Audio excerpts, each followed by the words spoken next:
যুক্তরাষ্ট্রের নবনির্বাচিত president Donald Trump তার অভিষেক অনুষ্ঠানের আগে সোমবার সকালে একটি গির্জায় প্রার্থনা করতে যান। এ সময় তার সঙ্গে ছিলেন বিশ্বের শীর্ষ প্রযুক্তি প্রতিষ্ঠানগুলোর নেতৃস্থানীয় ব্যক্তিরা।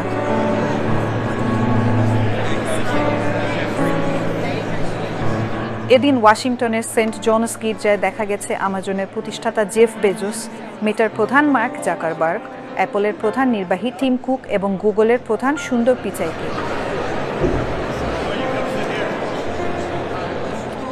এছাড়াও এই প্রার্থনা সভায় উপস্থিত ছিলেন media tycoon Rupert Murdoch, FIFA সভাপতি জিয়ান্নি ইনফান্তিনো এবং যুক্তরাজ্যের সাবেক প্রধানমন্ত্রী বরিস জনসন।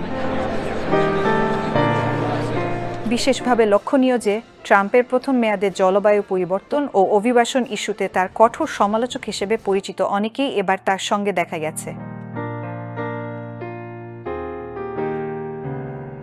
স্পেসএক্স ও টেসলার প্রধান ইলন মাস্ক বরাবরের মতোই ট্রাম্পের পাশে রয়েছেন। তিনি এরই মধ্যে নতুন প্রেসিডেন্টের ঘনিষ্ঠ সঙ্গী হিসেবে পরিচিতি পেয়েছেন। ট্রাম্পের অভিষেক অনুষ্ঠানে এই শীর্ষ ব্যবসায়ী ও প্রযুক্তি নেতাদের উপস্থিতি নতুন প্রশাসনের সঙ্গে কর্পোরেট বিশ্বের সম্পর্কের এক নতুন অধ্যায়ের ইঙ্গিত দেয়।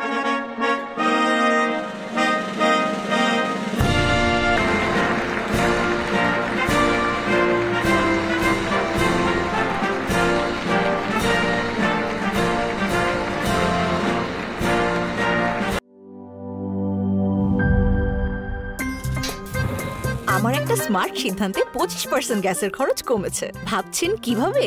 সাধারণ গ্যাস স্টোভ বদলে আমি এনেছি আরএফএল গ্যাস স্টোভ। এর সাইন্টিফিক নজল ও ব্রাস বার্নার ক্যাপ সমানভাবে তাপ ছড়িয়ে রান্না করে দ্রুত, তাই গ্যাসও বাঁচায় 25%, টাকাও বাঁচে 25%। আরএফএল গ্যাস স্টোভ নিরাপদ ও গ্যাস সাশ্রয়ী।